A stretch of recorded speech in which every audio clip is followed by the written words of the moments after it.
విజయవాడ దుర్గమ్మ దేవస్థానంలో అధికారులు ఒక కొత్త నిర్ణయం తీసుకోవటం జరిగింది. ఏదైతే సెలవు దినాలు, వారాంతరాలు, పండుగ దినాలు వీటన్నిటిలో కూడా అమ్మవారి అంతరాలయ దర్శనాన్ని పూర్తిగా నిలిపివేస్తున్నాము.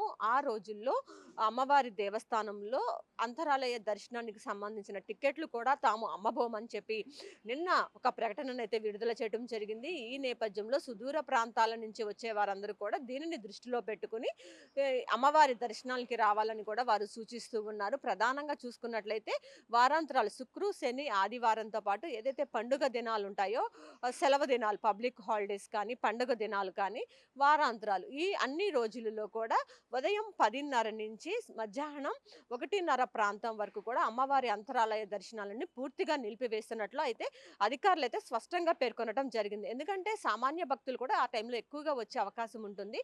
చాలామంది వివిఐపీల పేరుతో అమ్మవారి అంతరాలయ దర్శనానికి వెళ్ళటం చాలామంది భక్తులు కూడా అమ్మవారిని దగ్గర నుంచి చూడాలనుకుంటారు. చాలా సుదూర ప్రాంతాల నుంచి వచ్చేవాళ్ళు కూడా.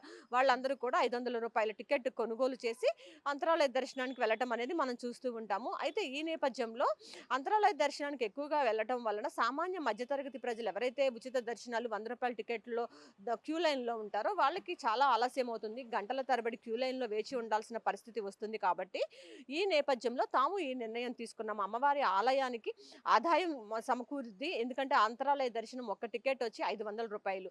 కానీ మేము ఆటిని కూడా పరిగణనలోకి తీసుకోకుండా సామాన్య భక్తులకే పెద్దపీట వేస్తూ ఈ నిర్ణయం తీసుకున్నామని చెప్పి దుర్గగుడి అధికారులు, ఇటు కమిషనర్ కూడా స్పష్టంగా పేర్కొన్నారు. మాకు సామాన్య భక్తులకు అమ్మవారి దర్శనం సులభతరంగా సమయానుకూలంగా వారికి దర్శనం కల్పించడం కోసమే వారాంతరాలు, పండుగ దినాలు, పబ్లిక్ హాలిడేస్ ఏదైతే ఉన్నాయో వాటిల్లో ఆ రోజుల్లో ఈ 10:30 గంటల నుంచి 1:30 గంటల ప్రాంతంలో మొత్తం కూడా అంతరాలయ దర్శనాలు పూర్తిగా నిలిపివేస్తాము. ఆ సమయంలో ఎలాంటి అంతరాలయ దర్శన టికెట్స్ కూడా మేము అమ్మబోము అని కూడా వాళ్ళు స్పష్టంగా పేర్కొన్నారు. ఈ నేపథ్యంలో ఈ విషయాన్ని పరిగణనలోకి పెట్టుకొని భక్తులు ఆయా సమయంలో వచ్చి అమ్మవారి దర్శనం చేసుకోవాలని కూడా అధికారులు సూచిస్తూ ఉన్నారు.